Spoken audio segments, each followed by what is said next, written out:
Engenheiro Domingos Simões Pereira, muito obrigado por ter aceito o convite de Mercados Africanos. É um prazer tê-lo connosco. Para os nossos leitores e para aqueles que vão ver esta entrevista, estamos com o engenheiro Domingos Simões Pereira, que é o presidente do Partido Africano da Independência da Guiné e de Cabo Verde, o PAGC. E, para além disso, teve já outras funções, incluindo a de primeiro-ministro da Guiné-Bissau e de secretário executivo da CPLP.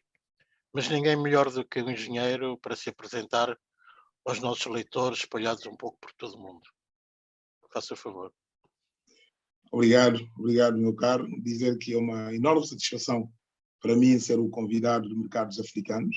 Espero poder, ao longo desta entrevista, aportar algo de interessante para o conhecimento dos nossos países e das oportunidades que representam. Bom, em termos da apresentação, acho que estou bem apresentado.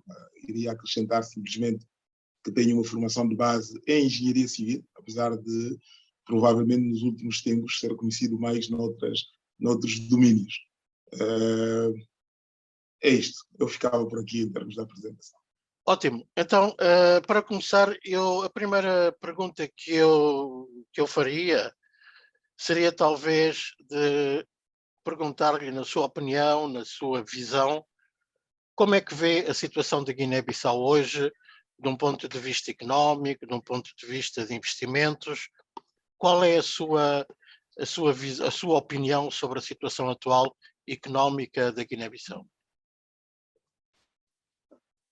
Bom, é sempre muito difícil dissociar esta avaliação económica dos pressupostos políticos, mas eu penso que o desafio é exatamente esse.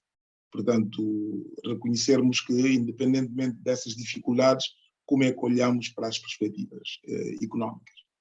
Eu penso que é preciso dizer que, infelizmente, os nossos países continuam a ser países de grande potencial económico. A grande dificuldade tem sido a conversão desse potencial em realidades concretas, em ganhos concretos. Portanto, eu continuo a sublinhar que, na prática, é impossível dissociar a componente política, mas a Guiné-Bissau tem grandes potenciais, porque isso é que eu penso que o fundamento do desenvolvimento de qualquer sociedade tem que estar num conhecimento real das suas potencialidades e numa visão estratégica que tenha capacidade para transformar essas potencialidades em ganhos concretos. Não é? Quando nós falamos da Guiné-Bissau, nós falamos sobretudo de 4, 5 grandes potenciais de desenvolvimento. A castanha de caju já conquistou um espaço bastante importante, mas infelizmente nós continuamos a fazer uma exportação em bruto, sem qualquer aproveitamento local, sem adicionar mais-valia a esse produto, sem oferecer mão de obra local para as pessoas.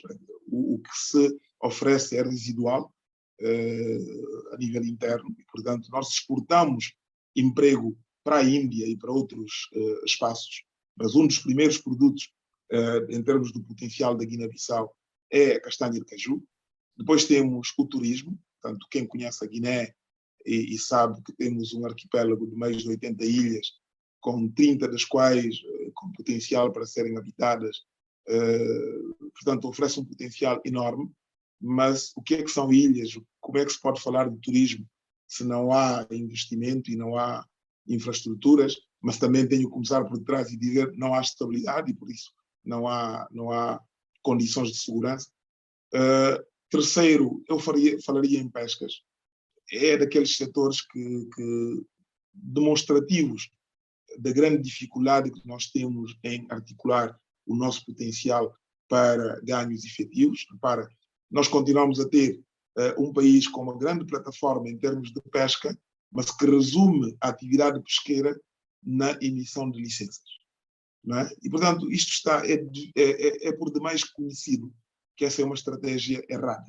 Não é? Nós não podemos expurgar todo o nosso potencial concedendo licenças de pesca a outras entidades que vêm explorar o nosso potencial e sem criar uma indústria local que possa favorecer o seu o seu melhor aproveitamento. Depois diria que em termos de produção cerealífera já fomos um potencial. Bom recordar que nos anos 60 a Guiné exportava arroz.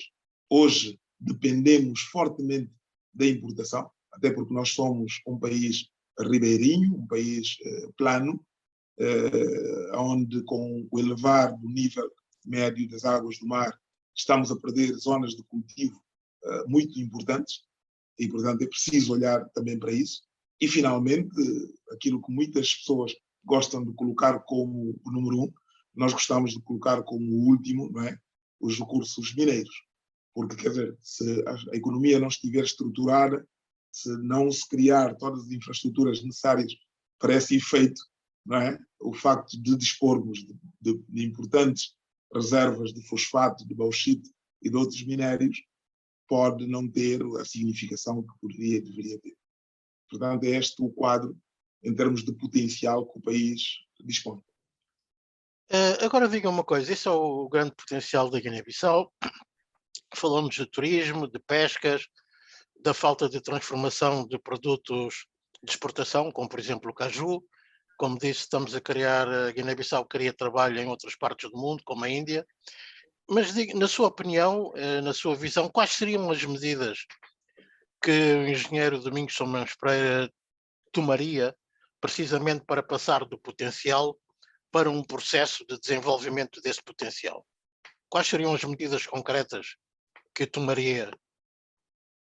Bom, eu penso que para além de poder partilhar consigo as medidas que eu tomaria, eu estou em condições de dizer as medidas que nós tomamos em 2014 para realmente convocar a nação guineense a virar a página e sermos capazes de, como acabou de dizer, sair do potencial para o real, para a sua concretização.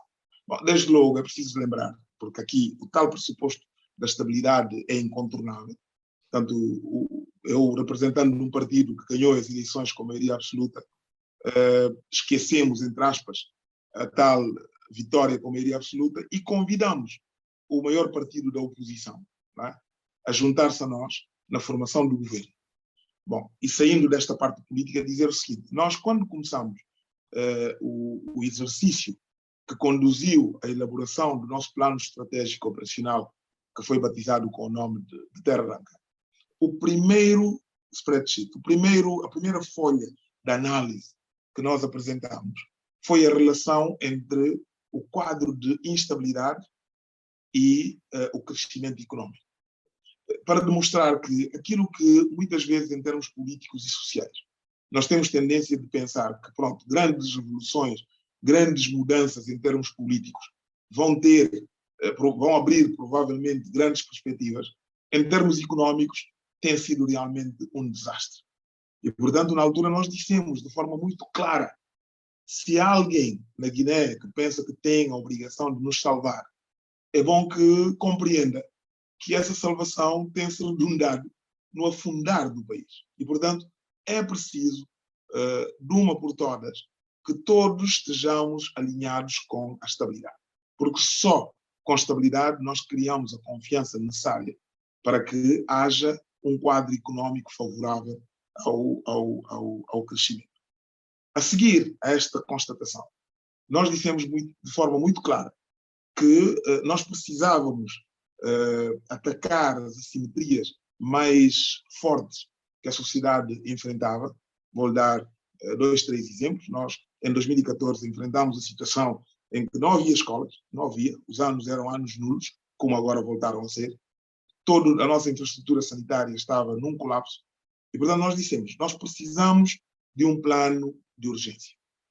E é um plano de urgência que nós temos que implementar num período não superior a um ano, para criar aquelas condições, porque eu penso que todos compreendemos que é impossível dizer a alguém que tem fome: vamos parar e vamos pensar. Não, ele tem fome, tem que comer primeiro. Então nós criamos um programa de urgência que foi implementado num período de 6 meses para nos dar o leverage, a almofada necessária para podermos realmente refletir sobre o nosso plano estratégico. E foi no final desses 6 meses que nós aparecemos com um plano estratégico. E por que o plano estratégico é importante? Porque é importante ter uma visão de para onde é que nós estamos a convocar a nação, para onde é que nós queremos que a nação se convirja, não é? Porque se não estivermos na mesma página, não é? As diferentes entidades, seja do poder legislativo, seja do poder executivo e mesmo do poder judicial, terão dificuldades em poder criar o consenso nacional necessário para atrair o investimento estrangeiro. Portanto, esta componente foi realmente muito importante.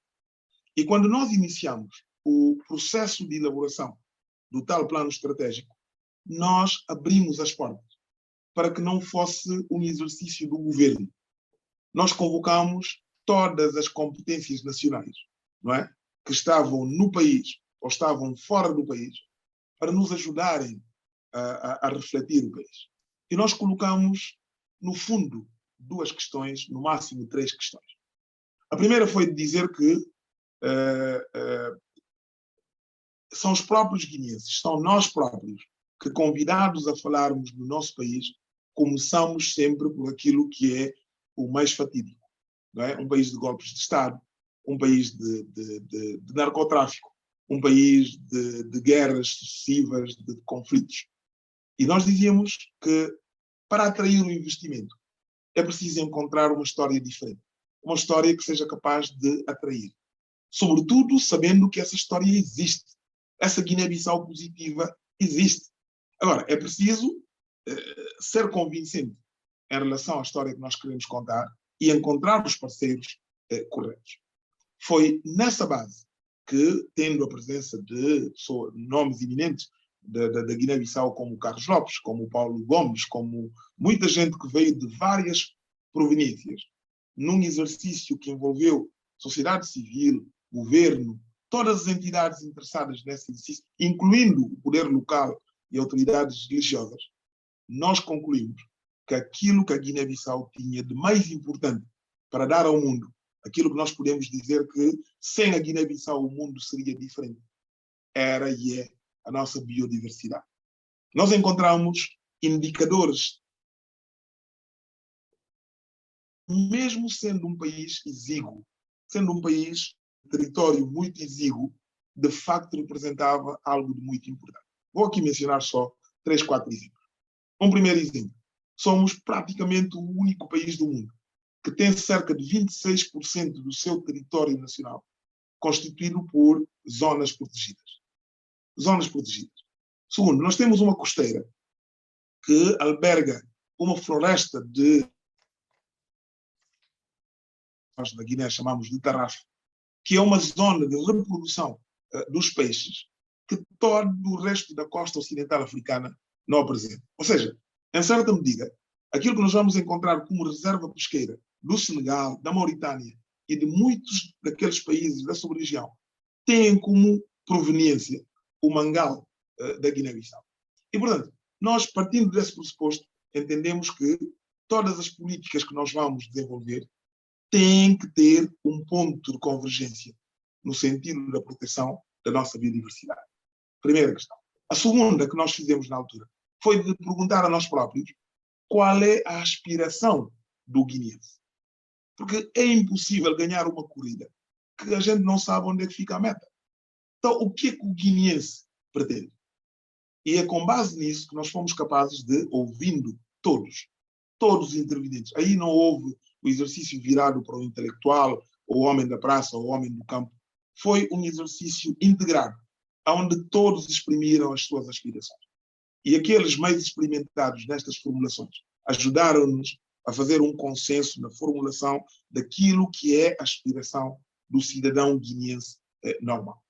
E, portanto, e foi a formulação que dizia, nós temos que partir de uma base de estabilidade para promover uma gestão administrativa correta, transparente e que seja capaz de potenciar ou de utilizar os nossos potenciais para um desenvolvimento integral que coloque a mulher e o homem guineense no centro dessa atenção. E foi por isso que, ao ter formulado essa visão estratégica, nós dissemos que era importante conhecer os pilares de desenvolvimento, os pilares de crescimento da nossa economia, que eu acabei de descrever, mas também precisávamos conhecer quais são os fatores catalíticos, fatores como a energia, fatores como o desenvolvimento numérico, portanto, a componente de informação, mas ter também a componente social para poder, de facto, enquadrar o homem e a mulher guineense no centro das atenções. Este o quadro, esta a visão, pode não ser a mais, sei lá, a mais brilhante, mas é uma visão partilhada pelos guineenses e era importante, a nosso ver, que num período mínimo de 5 a 10 anos nós já fôssemos capazes de manter esse percurso e continuássemos a convidar todos os guineenses a participarem desse processo. Engenheiro Domingos Pereira, muito obrigado. Referiu-se a algo que me parece extremamente importante quando mencionou a necessidade de mudar a imagem. Mais importante que a imagem, mudar a narrativa. Mudar a narrativa da Guiné-Bissau das últimas décadas. Precisamente para mudar essa narrativa e aliando essa mudança de narrativa à sua visão, que acaba de expor, de como lançar um processo diferente em termos de desenvolvimento, de investimento, claro, tendo por base a estabilidade, quais seriam, na verdade, os projetos estruturantes, transformadores, que tivessem, na verdade, um impacto maior para mudar essa narrativa, que tem que ser associada, tal como disse, as pessoas quando têm fome têm que comer, que tenha que ser associada precisamente a melhorar as condições reais existentes das pessoas no dia-a-dia, sabendo que isso não se faz do dia para a noite. Mas quais seriam, na sua visão, os projetos estruturantes fundamentais que pudessem ser o eixo, o veículo para precisamente mudar essa narrativa e lançar a Guiné-Bissau num processo de desenvolvimento sustentável? Olha, eu penso que, como vinha dizendo, já mencionei o nosso programa de urgência, que tinha a ambição de ser implementado de 6 meses a 1 ano. Falei do nosso plano estratégico, que é a visão de médio e longo prazo. Entre esses 2 programas, nós apresentamos um programa que chamamos de Programa de Contingência. E qual é a intenção do Programa de Contingência? É superar as dificuldades básicas em relação ao funcionamento das escolas, dos hospitais, da energia, o pagamento dos salários, aquelas questões mais prementes. Nós entendemos que é preciso reconquistar a confiança do guineense. E para conquistar a confiança do guineense, de todos os setores e de todas as esferas da atividade, é preciso promover uma administração transparente. Uma administração que dê garantias ao cidadão guineense de uma utilização criteriosa e de acordo com as regras estabelecidas dos seus rendimentos.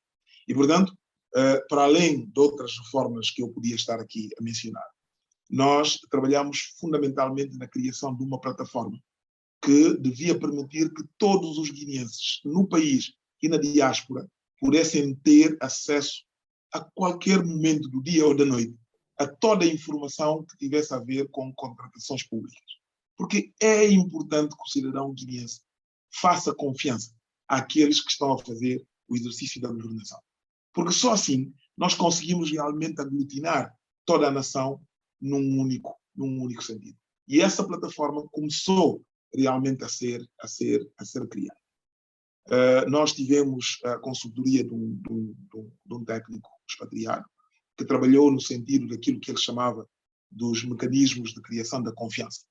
E nós pensamos que isso é muito importante. Agora, indo concretamente aos projetos, porque eu penso que é estabelecendo essa base que nós passamos a ter condições de poder fazer os investimentos de transformação de que a nossa sociedade necessita.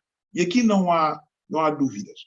O grande problema do país é a infraestruturação, mas uma infraestruturação que não pode perder de vista que tem que criar emprego para a Guiné-Bissau. Repara, nós temos um país que, em termos de infraestruturas, está completamente desenquadrado.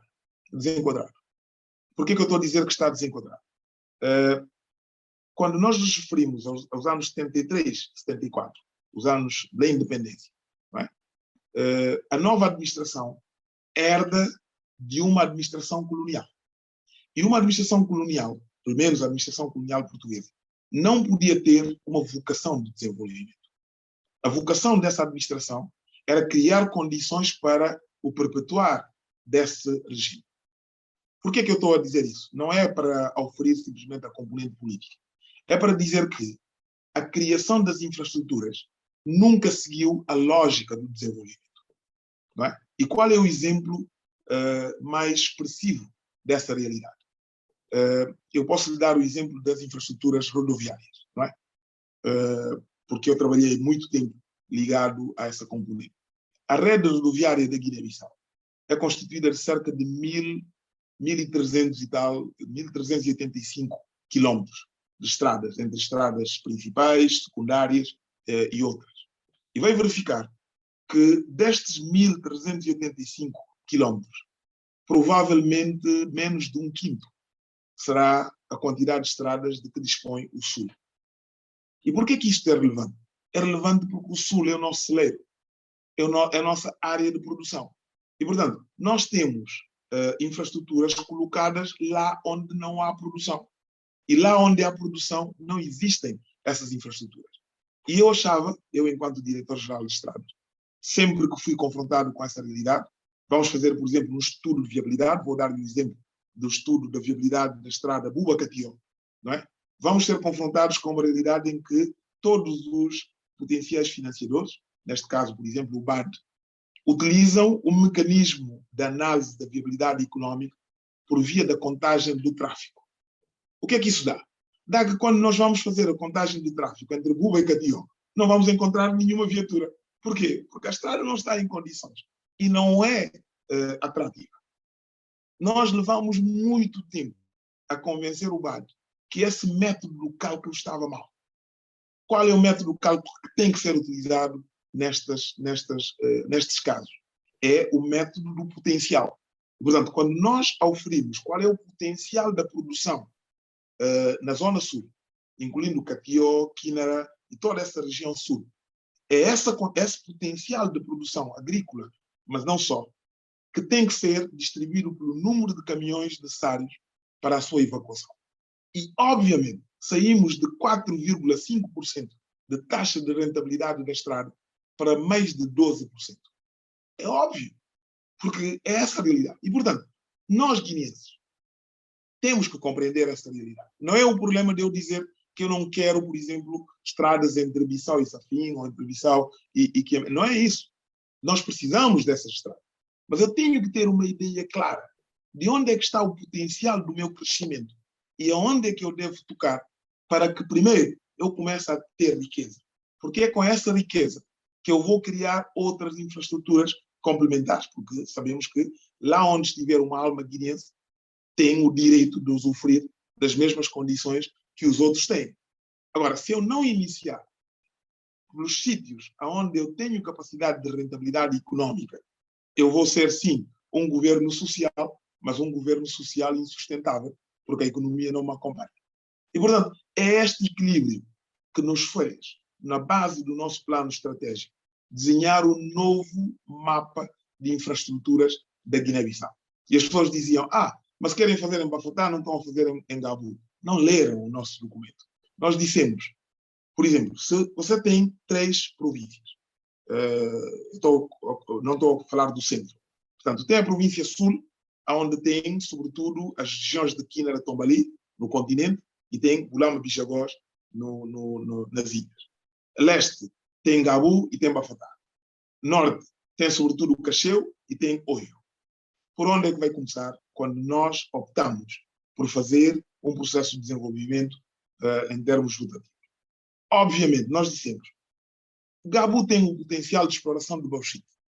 E, portanto, bastará que haja um plano estratégico bem fibrado em relação ao bauxite para realmente envolver a região de Gabu, desculpa, a região de Gabu, por causa do boi. Então, significa que, para que toda a região, toda a província leste possa realmente acompanhar essa dinâmica do desenvolvimento, a nossa atenção tem que ser centrada em Bafoussam. Porque o potencial de Bafoussam é agrícola e é a transformação agroindustrial. Quando nós começamos isso, a nossa oposição, que não percebeu e não deu uma única oportunidade a esse processo, disse: a ver, estão a priorizar Bafatá, não estão a priorizar Gabo. Não é? Norte, nós dissemos: temos que começar por Cacheu. E nós quisemos centrar todo o nosso potencial em termos de pesca, seja a formação, seja unidades de produção de barcos de pesca, seja a indústria de transformação em Cacheu. Lançamos, inclusive, a ideia de criação de um Porto Franco em Cacheu. As pessoas diziam: estão a ver, estão a esquecer Farim. Não estamos a esquecer Farim, não estamos a esquecer Oio. Mas Oio tem uma das importantes reservas de fosfato. E, portanto, o plano estratégico que for dirigido ao fosfato vai cobrir aquela região. E assim sucessivamente. E termino a resposta da pergunta que me fez, dizendo o seguinte: quando nós escolhemos a infraestruturação do país, escolhemos os potenciais do nosso crescimento econômico, nós temos em perspectiva criar postos de emprego. E nós dissemos: num prazo de 5 anos, a Guiné-Bissau tem potencial para criar, no mínimo, 40 mil postos de emprego, diretos e indiretos. Mas isso é preciso realmente seguir o plano estabelecido para esse efeito.